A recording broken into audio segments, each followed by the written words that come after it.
Thank you for that amazing welcome. How's everyone doing today? A lot of times on the show, we talk about doing what's best for you. And sometimes you need a little guidance in that, whether it's your career, to your friendships, your relationships, even your diet. Well, my first guest is not shy about doing what's best for him and for the people who come into his courtroom. Take a look. Miss Lucas, why are you a landlord? Excuse me? Why? I'm sorry, you're right. I phrased it incorrectly.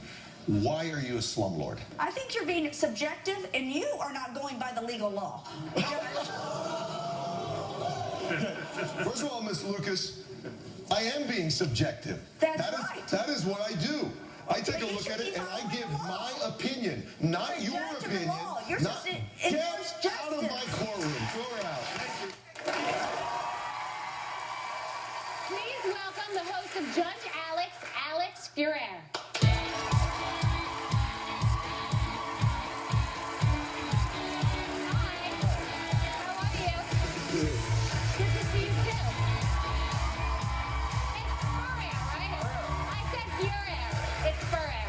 One time Larry King got my name 6 different ways in Ferrer. one episode. As I said it, I didn't say that right. But, That's fine. Well, I'm welcome. called a lot worse, I promise you. So how did you get into this line of work and being a judge on television? Well, I'm, you know, there's a lot of people who plan their whole life and they say, you know, in 6 years I'm going to be a partner at a law firm or something like that. I'm more of a stumbler. I do something until I don't want to do it anymore. And I started with being a police officer at 19. I was the youngest cop in Miami at 19 years old. In fact, I couldn't even buy my own gun or bullets. I was so young. Oh my God. And then I did that while I went through undergraduate, through law school, and then I started as a lawyer, and I decided I wanted to be a judge instead of a lawyer because it was not as gratifying as I thought it would be. And I became the youngest judge in Miami, and then I did that until TV came calling. So I'm thinking of you being a police officer at 19, and it's making me think of Justin Bieber, who's 19, and the... Yeah, we're almost identical. No, it's making me think about two people, you know, at the same age, in, like, you're a police officer, and this is a young man who's been given every opportunity and who's gotten into all kinds of trouble in Miami. Absolutely. And I'm thinking about, as a judge, what you would say to him, what kind of guidance you would give him. He needs to straighten up. I mean, he really does. This is a common problem. When you have a 19-year-old with $1 gazillion, it's just a recipe for disaster because their judgment is very poor, and they feel like they can get away with anything, and a lot of people enable them because they're celebrities and they have so much money. But we've seen this pattern over and over again, the Lindsay Lohans of the world. And if he doesn't straighten up, he's going to ruin his career. He's going to ruin his life because he's trying to be a bad boy. He's never going to be a bad boy. He's a bad boy wannabe, and he's going to mess things up trying to create that persona. He should just be who he is, and you know, his parents probably need to actually act like parents. Yeah. Well, I had him on my show in the beginning for the test, and I really liked him, and He's probably a good guy. I thought he was really nice, and I thought, yeah, but that was, and it was funny because when I had him on, I said, oh wow, this feels like the person, Michael Jackson, at his most famous moment. When I interviewed him, I was so excited, and I never would have thought that we would have gotten here. But back to you. You've been married for 27 years. Yes, yes. And it's funny that Sure, you're applauding. You haven't been married for 27 years.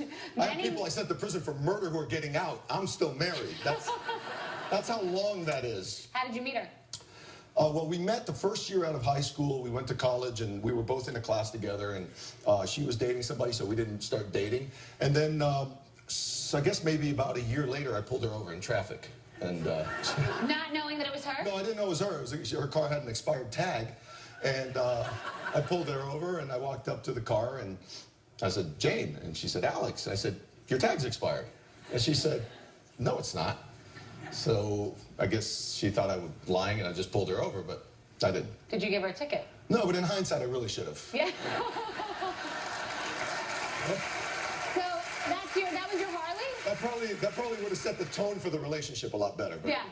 Well, I always ask the judges this because you're the ones who are in charge in the courtroom. Do you run the show at home, or does your wife? No, nobody runs the show, and I think that's another part of a successful marriage is that you know, we have to listen to each other, and we don't agree all the time, and sometimes we have arguments, and but you know, marriage especially is a compromise. Partnership. Yeah, a partnership, and you have to sometimes do things that you think aren't right because you want to keep the peace. It's not a matter of winning. If you're trying to win, then it's not going to last very long. Right.